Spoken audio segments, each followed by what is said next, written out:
Alright guys, welcome back to J-Face Games. What we're going to be talking about now is the RP action. This is one that I've been wanting to tackle. It's the idea that role-playing sometimes in tactical games gets lost, right? Because you start really just thinking about the nuts and bolts and the X's and O's sort of concept. And therefore you unless you're an experienced RP gamer, it's hard sometimes to take the chance on an RP action, right?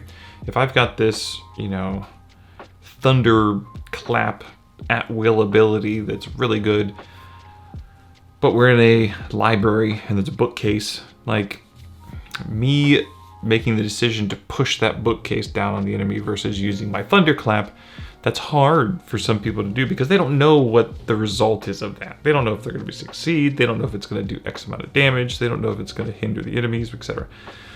And so the problem is it's so hard to determine what do I want to do, with that.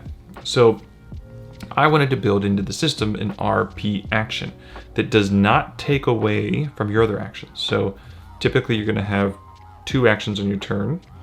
You can use those either for both movement or for attacks or one for each, etc. But you're going to have a third action, which is RP, right? You're going to have a reaction also, but that's I think we'll get to that.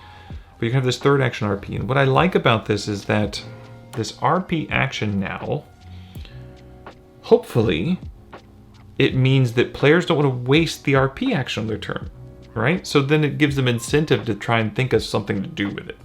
And so hopefully that starts to develop more stories in the system. So at this point in time, these are my thoughts on that, right? So the RP action could be something like, example could be bluff or feint or insight check or knowledge check or distraction. Those are kind of things that could be examples of, right? Now,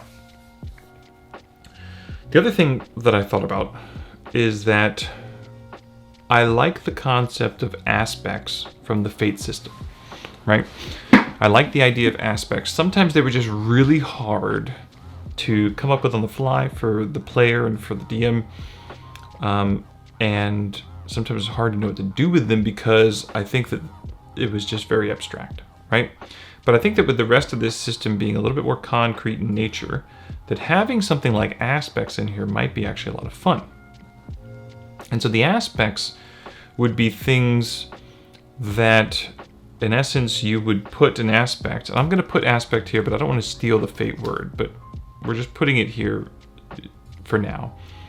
Aspect will be something that is located on location cards, right? So we've seen the movement system. We've seen the idea that you have these index cards that are locations. And it'd be very easy for the DM to just write an aspect on them or something along those lines. So, for the example that I gave for that demo, it might be knee-deep water with crevices, right? Or something along those lines. But for the bookcase example, or for the library example, it might be, lots of bookcases, right? Or like a hall of bookcases, or big pile of books, or something like that. Some sort of description that is not just the DM describing the scene, but also like putting something a little bit more concrete, like you can interact with this, you can do something with this. And players can then describe whatever the hell they want to do for that. Now, what I think this would then affect for the DM is they can decide, DM then decides DCs, and this is going to be mostly for that, mostly based on the D20 for skill checks, right?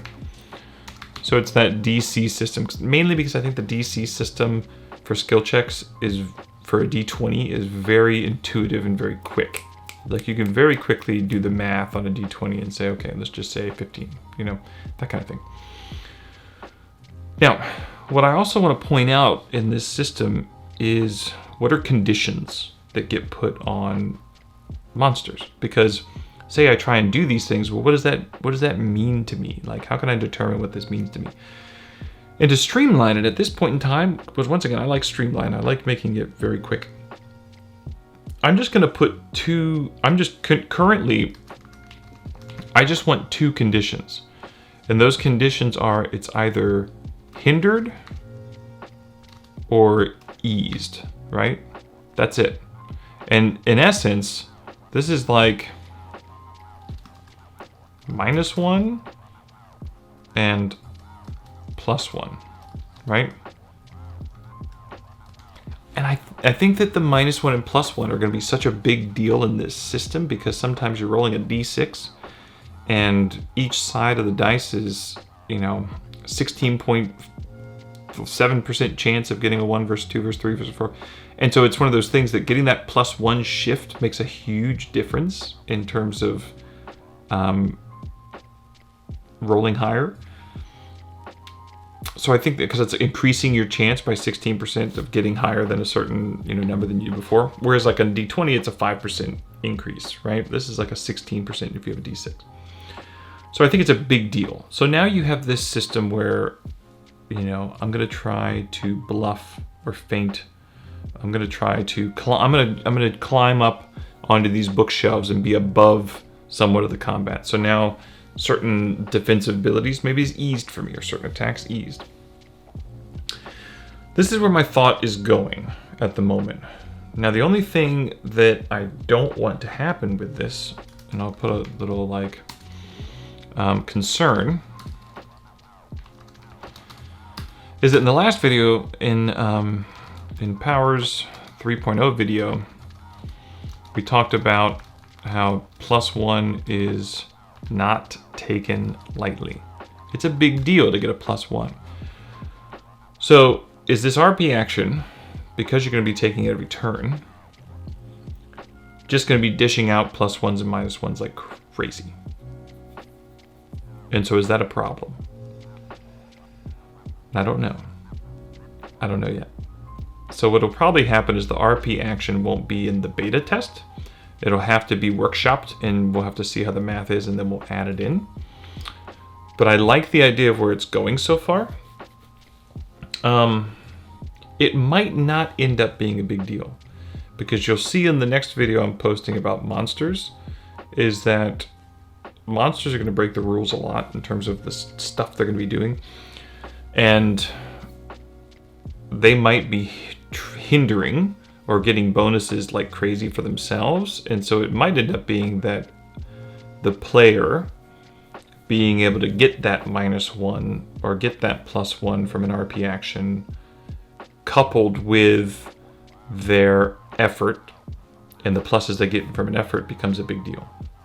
It might be that this system, we just, I'll put it here.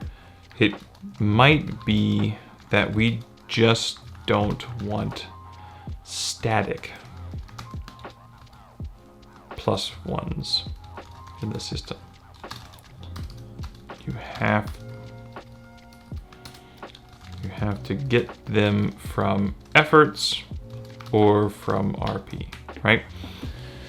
I think as long as that's what we're trying to avoid, is this like static +2, like I always roll a D8 +2 and I never have to think about it. It's always just gonna happen.